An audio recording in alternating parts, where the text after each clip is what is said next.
ಸಾಮ್ರಾಜ್ಯವಲ್ಲ. ಇದು ಭವ್ಯತೆಯ ಸಿಡಿಲು, ಶೌರ್ಯದ ಸುಂಟರಗಾಳಿ, ಕಲಾತ್ಮಕತೆಯ ಅಬ್ಬರ. ನೋಡಿ, 1336ರಲ್ಲಿ ಹರಿಹರ ಮತ್ತು ಬುಕ್ಕರಾಯರು ಹುಟ್ಟಿಸಿದರು ಈ ಅಸಾಧಾರಣ ಶಕ್ತಿಯನ್ನು. ದಕ್ಷಿಣ ಭಾರತದ ಹೆಮ್ಮೆಯ ಕಿರೀಟವನ್ನು ದೆಹಲಿ ಸುಲ್ತಾನರ ಅಬ್ಬರದ ನಡುವೆ ಅವರು ಎದ್ದು ನಿಂತರು. ಸಿಂಹಗಳಂತೆ ಘರ್ಜಿಸಿದರು. ಮತ್ತು ಕೃಷ್ಣದೇವರಾಯ, ಆ ಹೆಸರು ಕೇಳಿದರೆ ಸಾಕು ಮೈ ಜುಮ್ಮೆನ್ನುತ್ತದೆ. ಅವನ ಆಳ್ವಿಕೆಯಲ್ಲಿ ವಿಜಯನಗರವು ಆಕಾಶದೆತ್ತರಕ್ಕೆ ಏರಿತು. ಪ್ರತಿ ಯುದ್ಧದಲ್ಲೂ ವಿಜಯದ ನಗಾರಿ ಮೊಳಗಿತು. ಪ್ರತಿ ದೇವಾಲಯದಲ್ಲೂ ಕಲೆಯ ನರ್ತನ, ಪ್ರತಿ ಮಾರುಕಟ್ಟೆಯಲ್ಲೂ ಸಂಪತ್ತಿನ ಹೊಳೆ.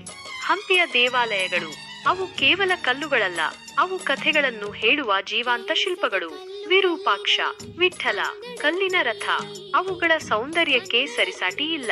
ಕವಿಗಳು, ವಿದ್ವಾಂಸರು, ಕಲಾವಿದರು, ವ್ಯಾಪಾರಿಗಳು ಎಲ್ಲರೂ ವಿಜಯನಗರದ ವೈಭವದಲ್ಲಿ ಮಿಂದೆದ್ದರು. ಸಾಹಿತ್ಯದ ಸಾಗರವೇ ಹರಿಯಿತು, ಸಂಗೀತದ ನಾದವೇ ಮೊಳಗಿತು. ತಾಳಿಕೋಟೆಯ ದುರಂತ, ಹೌದು, ದುಃಖದ ಛಾಯೆ. ಆದರೆ ವಿಜಯನಗರದ ಶೌರ್ಯ, ಕಲೆ, ಸಂಸ್ಕೃತಿ ಇಂದಿಗೂ ನಮ್ಮನ್ನು ಬೆರಗುಗೊಳಿಸುತ್ತದೆ, ನಮ್ಮನ್ನು ಪ್ರೇರೇಪಿಸುತ್ತದೆ.